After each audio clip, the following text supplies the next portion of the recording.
Salam sejahtera saudara-saudaraku yang diberkati Tuhan. Kita akan membaca dan merenungkan firman Tuhan saat ini. Tapi sebelumnya mari bersama kita bersatu hati di dalam doa. Kita berdoa. Ya Tuhan Allah, Engkaulah sumber pengetahuan, hikmat bagi kami. Kiranya di dalam kuasa-Mu, maka kami diterangi dengan hikmat dan pengetahuan yang berasal dari Tuhan. Supaya saat kami membaca, merenungkan firman-Mu, kami benar-benar mengerti dan dengan setia memberlakukannya. Berbicaralah Tuhan, kami siap untuk mendengar dan melakukan firman-Mu. Amin. Saudara-saudara yang diberkati Tuhan, 2 Korintus pasal 4 ayat yang pertama sampai ayat yang ke-15 menjadi bacaan kita saat ini. 2 Korintus 4 ayat 1 sampai ayat yang ke-15. Harta rohani dalam bejana tanah. Oleh kemurahan Allah, kami telah menerima pelayanan ini. Karena itu, kami tidak tawar hati. Tetapi kami menolak segala perbuatan tersembunyi yang memalukan. Kami tidak berlaku licik dan tidak memalsukan firman Allah. Sebaliknya, kami menyatakan kebenaran, dan dengan demikian kami menyerahkan diri kami untuk dipertimbangkan oleh semua orang di hadapan Allah. Jika Injil yang kami beritakan masih tertutup juga, maka ia tertutup untuk mereka yang akan binasa, yaitu orang-orang yang tidak percaya, yang pikirannya telah dibutakan oleh ilah zaman ini, sehingga mereka tidak melihat cahaya Injil tentang kemuliaan Kristus yang adalah gambaran Allah. Sebab bukan diri kami yang kami beritakan, tetapi Yesus Kristus sebagai Tuhan, dan diri kami sebagai hamba-Mu karena kehendak Yesus. Sebab Allah yang telah berfirman, dari dalam gelap akan terbit terang. Ia juga yang membuat terangnya bercahaya di dalam hati kita, supaya kita beroleh terang dari pengetahuan tentang kemuliaan Allah yang nampak pada wajah Kristus. Tetapi harta ini kami punyai dalam bejana tanah liat, supaya nyata bahwa kekuatan yang melimpah-limpah itu berasal dari Allah, bukan dari diri kami. Dalam segala hal kami ditindas namun tidak terjepit, kami habis akal namun tidak putus asa, kami dianiaya namun tidak ditinggalkan sendirian, kami dihempaskan namun tidak binasa. Kami senantiasa membawa kematian Yesus di dalam tubuh kami, supaya kehidupan Yesus juga menjadi nyata di dalam tubuh kami. Sebab kami yang masih hidup ini terus-menerus diserahkan kepada maut karena Yesus, supaya juga hidup Yesus menjadi nyata di dalam tubuh kami yang fana ini. Maka demikianlah maut giat di dalam diri kami, dan hidup giat di dalam kamu. Namun karena kami memiliki roh iman yang sama, seperti ada tertulis, aku percaya, sebab itu aku berkata-kata. Maka kami juga percaya, dan sebab itu kami juga berkata-kata. Karena kami tahu bahwa Ia yang telah membangkitkan Tuhan Yesus akan membangkitkan kami juga bersama-sama dengan Yesus, dan Ia akan menghadapkan kami bersama-sama dengan kamu kepada dirinya. Sebab semuanya itu terjadi oleh karena kamu, supaya kasih karunia yang semakin besar berhubung dengan semakin banyaknya orang yang menjadi percaya, menyebabkan semakin melimpahnya ucapan syukur bagi kemuliaan Allah. Demikianlah firman Tuhan bagi kita saat ini. Saudara-saudara, sebagai suatu bangsa yang besar, kita baru saja menyelenggarakan suatu kegiatan besar di tanah air dan bertempat di Bali, yakni KTT G20. Tentu kita patut berbangga karena kegiatan ini bukan hanya dihadiri oleh 17 kepala negara bersama ibu negara dan tentu pasukan elitnya, tapi juga lebih mengenalkan budaya serta tujuan bangsa ini dengan kekayaannya yang luar biasa di tengah dunia. Dari perhelatan ini kemudian menghasilkan keputusan untuk mewujudkan pemulihan dunia yang inklusif dari pandemi, dengan mengusung suatu teks yang berkata, let us recover together, recover stronger. KTT G20 telah resmi ditutup oleh Presiden RI, Bapak Insinyur Joko Widodo. Tapi semangat dan kebanggaan terhadap penyelenggaraan ini tentu akan diingat oleh bangsa ini sebagai harta warisan bagi generasi selanjutnya. Berbicara tentang harta warisan, maka melalui KTT ini juga kita dapat melihat bagaimana harta kekayaan setiap kepala negara dapat kita lihat lewat jenis pesawat yang ditumpangi oleh para kepala negara, juga kendaraan atau mobil kepresidenan mereka. Secara khusus, bagaimana kita melihat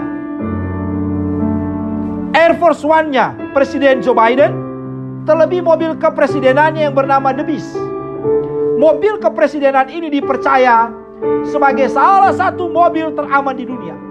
Dengan menggunakan mobil Cadillac One, kendaraan ini dilengkapi dengan sistem pertahanan yang tidak dapat ditembus oleh senjata apapun, baik itu berupa laras panjang, pendek, bom, ataupun senjata kimia.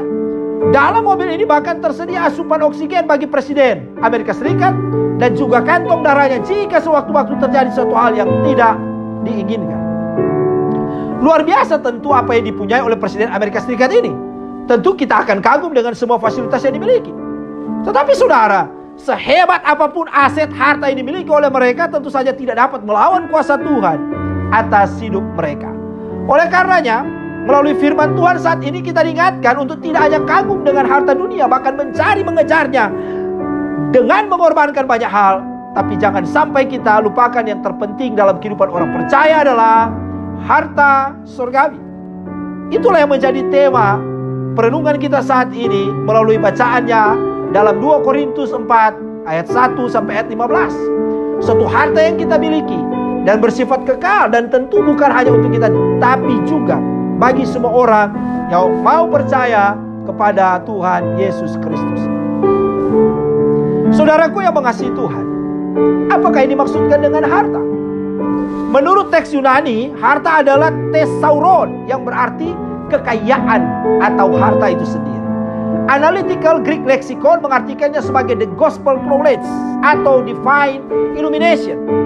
Ini sama seperti yang dicatat dalam the Complete Word Study Dictionary New Testament, yang mengartikannya dengan spiritual treasure pertaining mind or eternal life.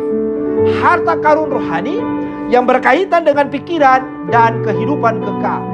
Dengan demikian, maka Rasul Paulus sedang mengatakan bahwa harta rohani adalah sesuatu yang sifatnya ilahi dan bernilai kekal di dalam surga. Harta surgawi ini menurut Rasul Paulus juga tidak bisa dilepaskan dari pertama, tempat atau wadah, yakni bejana tanah liat. Sebagaimana ungkapan ayat 7a, tetapi harta ini kami punyai dalam bejana tanah liat. Skewesin, ungkapan Yunani dari kata skewos, yang diartikan sebagai bejana-bejana dari dalam tanah liat. Yunaninya en ostra kinois. Hal yang kedua adalah substansinya atau isinya itu kekuatan. Dunameos dari kata dunamis, kuasa atau kesanggupan. Satu kekuatan yang berlimpah-limpah, hyperbole, yang luar biasa. Suatu kekuatan yang luar biasa yang berasal dari Allah dan bukan dari manusia dan bukan dari kami, ungkapan dari Rasul Paulus. Terjemahan Yunaninya kaime ex hemon.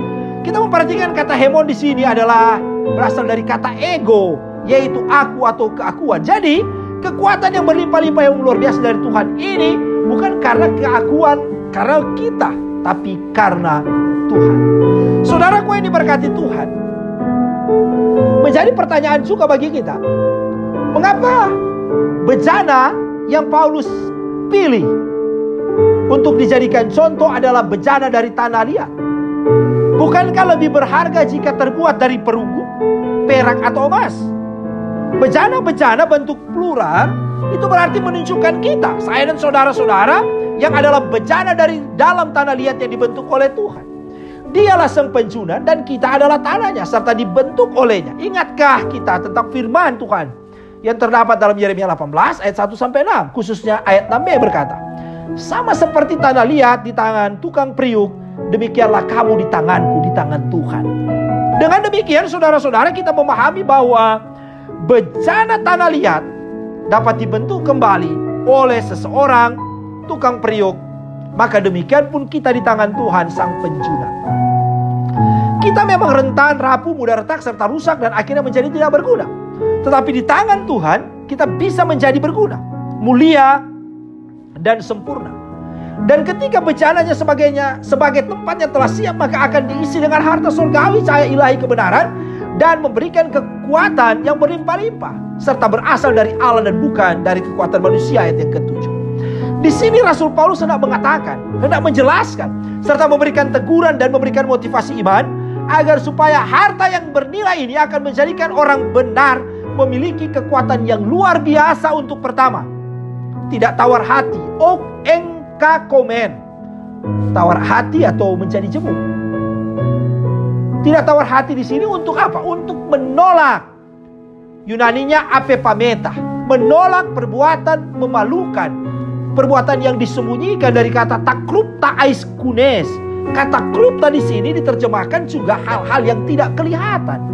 Jadi perbuatan-perbuatan memalukan di sini perbuatan-perbuatan yang bukan hanya disembunyikan, tapi yang memang tidak kelihatan. Perbuatan yang dimaksudkan di sini adalah juga tindakan-tindakan yang dilakukan dalam kepura-puraan penuh dengan kemunafikan. Kemudian Rasul Paulus mengatakan, tidak hidup dalam kelicikan. Me peripa tontes en panorgia. Kata peripa dapat juga diterjemahkan sebagai berjalan kian kemari, suatu tindakan yang menghalalkan segala cara yang penting tujuannya tercapai, serta tidak memalsukan firman Allah. Medolontes logon tuteu. Fitzner mengatakan, pemalsuan firman Allah adalah mengencerkan firman Allah. Ini sama dengan menjajakan firman dengan mengencerkan kebenarannya, sehingga menjadi produk yang dapat diterima dan menguntungkan.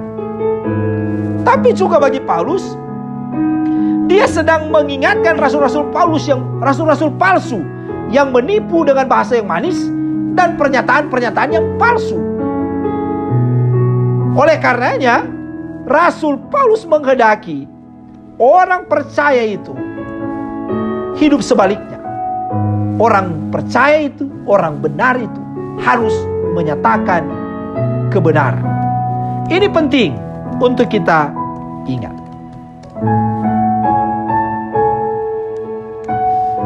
Hal kedua, memberitakan tentang Tuhan Yesus Kristus Sang Cahaya Injil.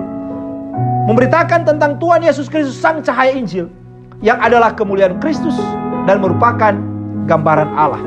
Hal yang ketiga, siap menanggung hal-hal yang tidak menyenangkan dalam dunia. Ayat 8-9 tertulis, ditindas atau dihimpit, Yunaninya klibomenoi, habis akal atau merasa bingung, Yunaninya aporomenoi, dianiaya, Yunaninya diakomenoi, dan dihempaskan atau dipukul jatuh, Yunaninya kata balomenoi.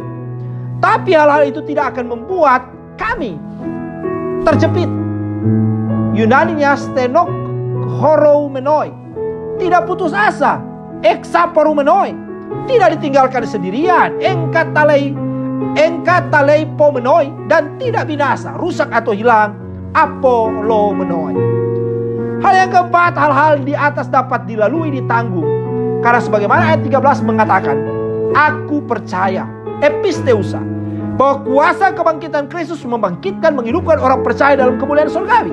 Hal yang kelima, untuk semakin menjadikan banyak orang percaya agar semakin melimpah ucapan syukur, Yunaninya Eucharistian, bagi kemuliaan, pujian untuk Allah, Yunaninya doxan tuteu.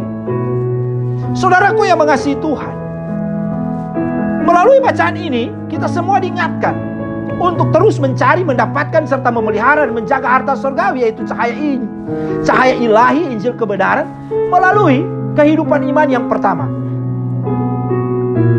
Tidak pernah bosan, tidak tawar hati, karena kita sudah mendapatkan anugerah kemurahan Tuhan untuk terus hidup melakukan kebenaran. Hidup benar di sini bukan hanya terlihat benar semata secara casing, tampilan luar, tapi juga berani bertindak untuk menolak hal-hal yang disembunyikan dan memalukan. Jangan mau berkompromi dengan menyembunyikan kejahatan. Kalau tahu anggota keluargamu, saudaramu, tetanggamu, atasanmu, anak buahmu, pelayanmu salah, tegurlah mereka. Dan jangan kemudian terlibat untuk kemudian bekerja sama menyembunyikan kejahatan mereka. Hal yang kedua, jangan berlaku licik. Berjalan ke sana kemari, hidup dalam kepura-puraan, mencari dukungan dan kemudian menjelekkan, menjatuhkan orang lain. Jangan menjadi Abu Nawas masa kini hanya untuk membuat engkau naik tinggi, sekalipun kepala orang lain yang kau halalkan untuk diinjak. Jangan membuat dirimu terlihat bersih dengan mengempaskan debu ke muka orang lain. Jangan membuat dirimu dikasihi, dicintai orang lain dengan menimbulkan kebencian kepada orang-orang yang tulus mengasihi, mencintai kita. Jangan mencuri kemuliaan Tuhan agar kemudian kita dimuliakan, dihormati, dan disanjung oleh banyak orang. Hal yang ketiga, menjadikan orang percaya memperkatakan firman Tuhan dengan tepat dan benar, serta bukan untuk menjudge, menghakimi orang lain di satu sisi, dan kemudian di sisi yang lain firman Tuhan menjadi lembut, lembek, dan menjadi tak bersengat karena ada dalam kelompok kita, ataupun karena ada orang-orang yang berpangkat, punya jabatan, kekuasaan, serta harta benda. Keempat, ingatlah juga kita adalah orang-orang yang akan terus menjadi cahaya Injil, terang kebenaran Injil. Kita bisa bandingkan Injil Matius 5 ayat 14-16 yang berkata, kamu adalah terang dunia. Kota yang terletak di atas gunung tidak mungkin tersembunyi.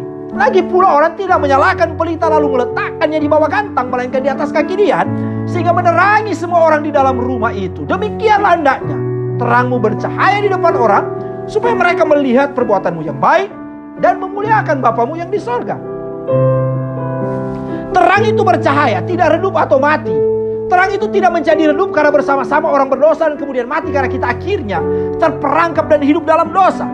Ingatlah, tugas kita menerangi orang yang tidak percaya, tidak beriman, yang sedang menuju kebinasaan. Ingatlah selalu bahwa kita telah diterangi oleh kemuliaan Allah, sehingga kita yang dulu gelap sekarang telah diterangi olehnya, oleh Tuhan. Hal yang kelima, kita adalah harta dalam bejana tanah liat, rapuh tak bernilai dibandingkan dengan bejana perunggu, perak, dan emas. Tetapi di dalam tangan Sang Penjunan Agung, maka itu membuat kita bernilai dan berharga.